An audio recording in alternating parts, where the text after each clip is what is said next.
Merci à vous tous qui nous suivez de partout dans le monde, fidèle internet de Jean Tumba TV. C'est pour moi un grand plaisir de vous savoir très nombreux, scotchés, cimentés partout en train de nous suivre. Nous voici aujourd'hui avec le dossier Constant Moutamba. Le verdict prévu pour aujourd'hui est reporté pour le 1er septembre 2025. Comme vous le savez, Constant Moutamba, l'ancien ministre de la Justice, a été accusé pour tentative de détournement. Alors, bomonaki, ndenge bato bazalaki mobilisé, donc lelo elingaki ezala faux.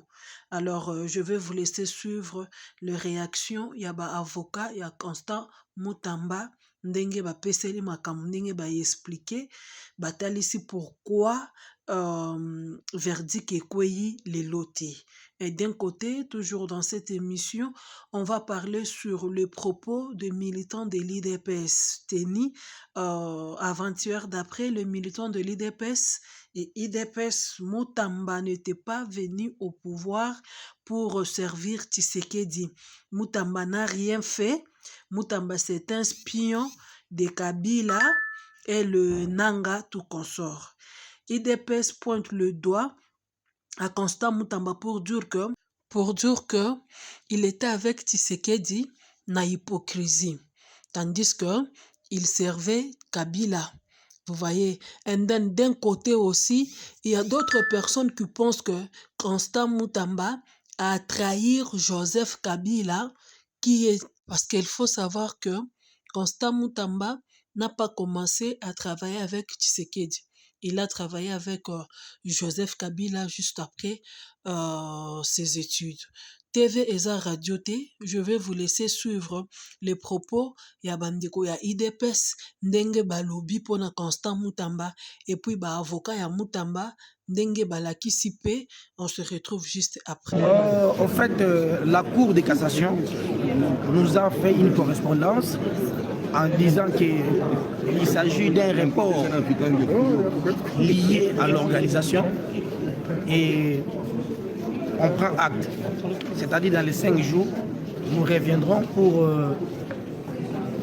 qu'on prononce l'arrêt pour notre client ou contre notre client. Mais votre client était déjà en route en train de venir. Oui, ici, malheureusement pour lui, c'est vraiment un habitué des textes.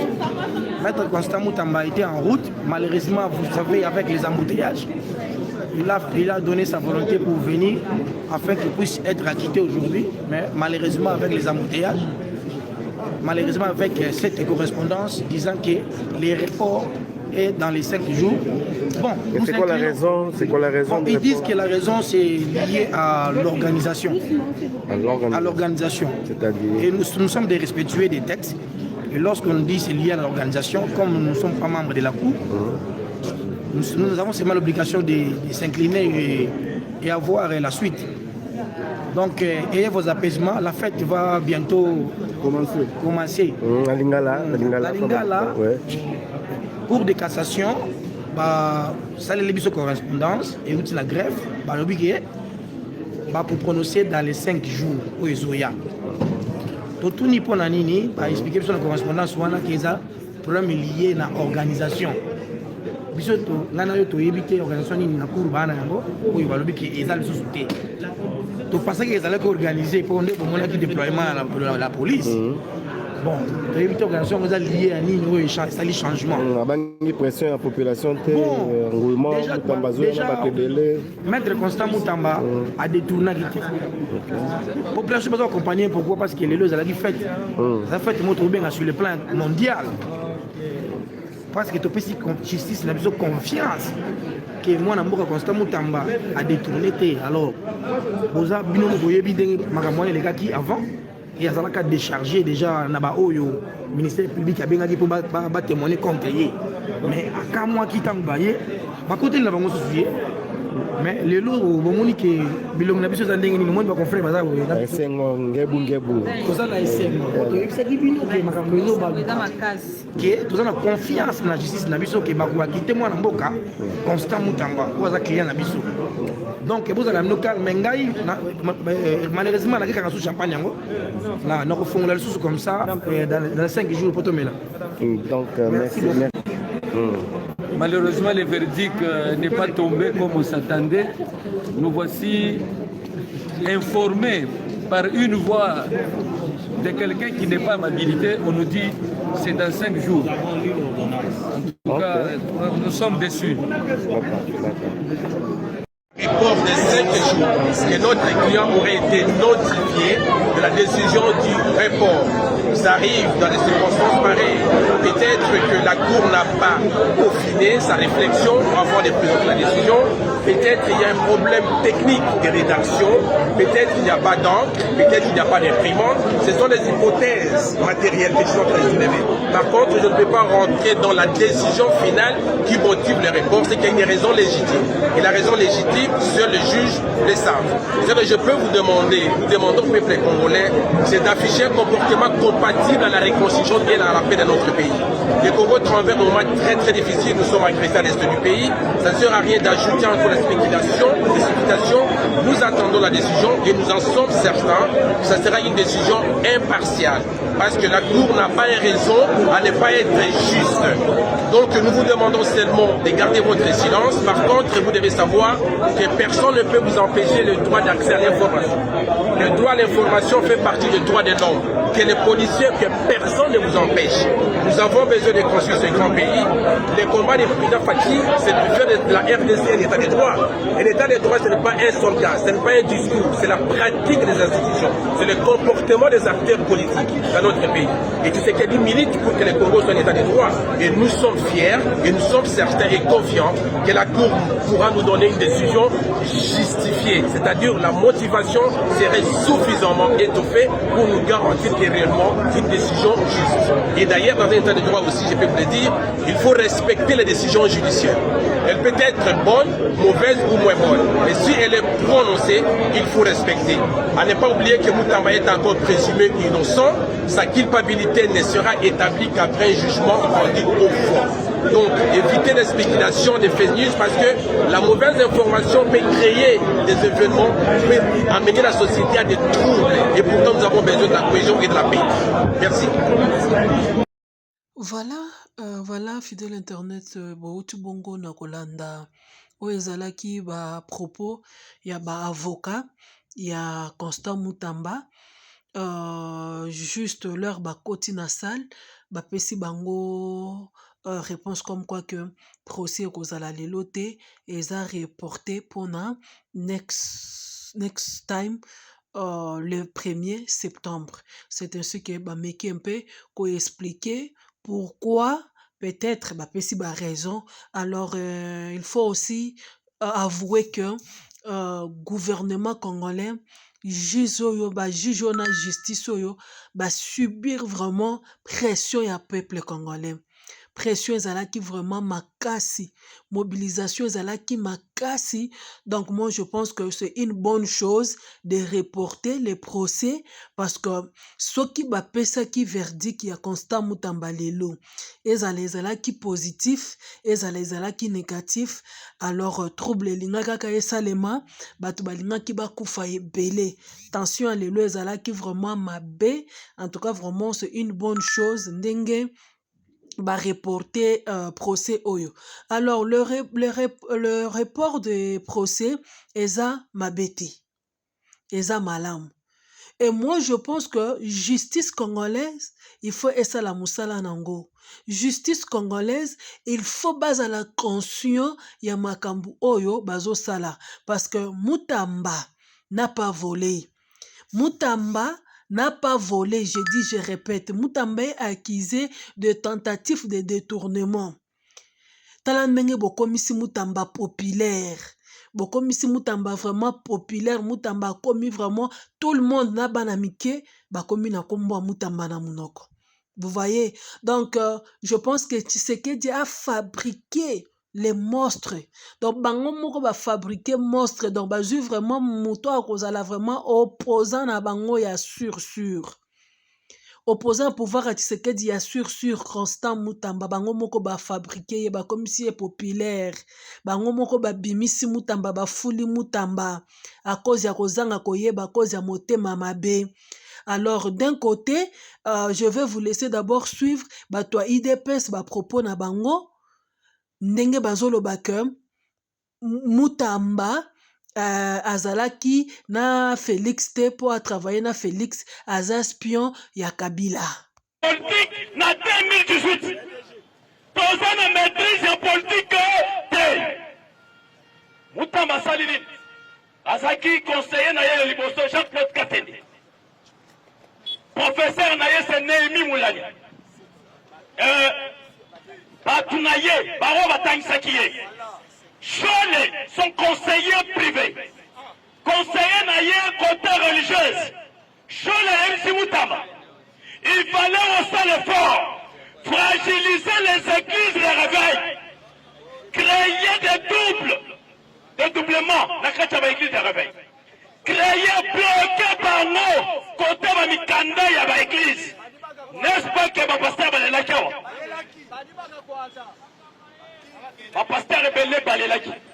Avant de dédoubler, après si ma oyo a été évêque à nommer Akeye. Pour nous fragiliser, quel est l'Ibosso? Deuxième guerre, bimisa tous les criminels. Oyo bazaka cha prison. Pour ne pas créer insécurité. Mutamba Saliangote. Mais non. Maintenant, la carte à prison, Kabundualesa, Pasteur Kabundualesa, faut-tu voir? Pasteur Kabundualesa, Azana Yusini Naye Yabamus. Après, va signer opération à gré, Bangona Kabundualesa, pendant 10%. Ceux qui ont nettoyé dans la carte à la prison, aussi peu, oye, n'a pas un abisso, aussi Bamus, au cause de 10%. Mutamba Saliango. Monsieur Belé, bon, bandeko tambola. Et où t'es qui n'a eu signe à Kabundualesa? Volume. Parce que je parle, na zone la vérité. Parce que na sous-commission, na zone la tebele. Ba moni ke Mutamba bandeko sala musala. Non. Mutamba yaki ko sala. Deuxième cœur, on est mis à lever. Nanya Sobaki biso al. Et bandela pouvoir. Beno Luamba. Ancien président et cour constitutionnel. Azalaki espoir, il y a battu à FCC. Espoir, il y a Joseph Kabila. Espoir, il y a FCC. Et Azalaki, na cour constitutionnel. Maintenant, Beno Luamba Kontaki na Roya, devant le président Félix. À l'obéli Félix, à l'obéli que, n'a koki contraire te. C'est moi qui ai la clé. Ceux qui n'a fongoli, monte compela. Peuple congolais va recouvrir. Félix Ayem si Beno Luamba. Okobima awate na oya. Bâtir service. Voilà, on a bien. Le même jour, Bâtir FCC, Bazalaki n'a même mise sur l'armée. Batindaki ba commando. Na cour constitutionnelle. Bakota na bureau ya Beno Luamba. Pour le Babouka. Cour constitutionnelle, Babouka Bazoba document, il y a Lukuta. Et pourtant que les documents nyonso, Beno Luamba Bemele qui chef de l'État déjà. Le chef de l'État Félix Azu Beno Luamba, à Kenaye na Belgique. A Bengaki, roi Philippe, Bayambaki Bango, va sécuriser Beno Luamba. Mais Beno Luamba, il y a qu'on l'erreur, il y a qu'on yamba tambwe mwamba. C'est pourquoi mon aki aye au kofi. Mais non. Tozo songa na elle, oya FCC, Bapesi Mutamba maintenant chez, créer maintenant trouble, Kamou l'État silique. Parce que celui qui protège le président de la République, c'est le président Yakou constitutionnel. Ceux qui courent à siéger, courent incapable, il y a quoi destituer président de la République. Mutamba créer maintenant guerre. Pele Mongo, oyo qui Pele Mongo. Azakina Mutamba na onatra. Ba travailler sika moko. Baye bani. Papa Lucie dossier appelé Mongo. Bakangi do appelé Mongo. Et Kamuleta, Lukuta. pona ke Kamula tasanini asiliki. Ce qui Kamula tasiliki a siégé. Quelques juges bazal qui plaît.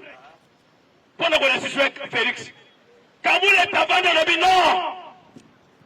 Pas question. Après Mutamba Sali, Mutoye tangu Kamula tasiliki kamere na Mutamba. Papa ndeko na biso sa na mission. Basali pacte moko na Kabila. Après, il fallait qu'on s'aille créer l'insécurité. Sur la MCA, na Jean-Claude Bouemba, Oyaba Congo, pour créer l'insécurité. Moutamba Bandeko Sali, cause d'un criminel. Bakuluna, Abimisi Bango dans la prison. Dans la prison, va créer, pour tout le monde, va permettre la prison. Va créer des ordres. Jacques Ben Chaban, au chef de l'État, il est construit. Jacques Ben Chaban a dit que maintenant, je vais créer l'opération Nobo. Le titulaire, il y a l'opération Nobo, Jacques Ben Chaban. Jacques Ben Chaban a créé l'opération Nobo. Maintenant, Moutou, il y a Bimiseki Bango. La police a créé l'opération Nobo, à son Kanga Bango. Mais il faut Moutou, il y a Bimiseki Bango, à condamner Bango le sous. C'est là où Bazongi se maintenant Moutamba, piège naïe. Voilà, Boti Bongo Nakolanda, ba propos, il y a ba militant, il y a IDPS.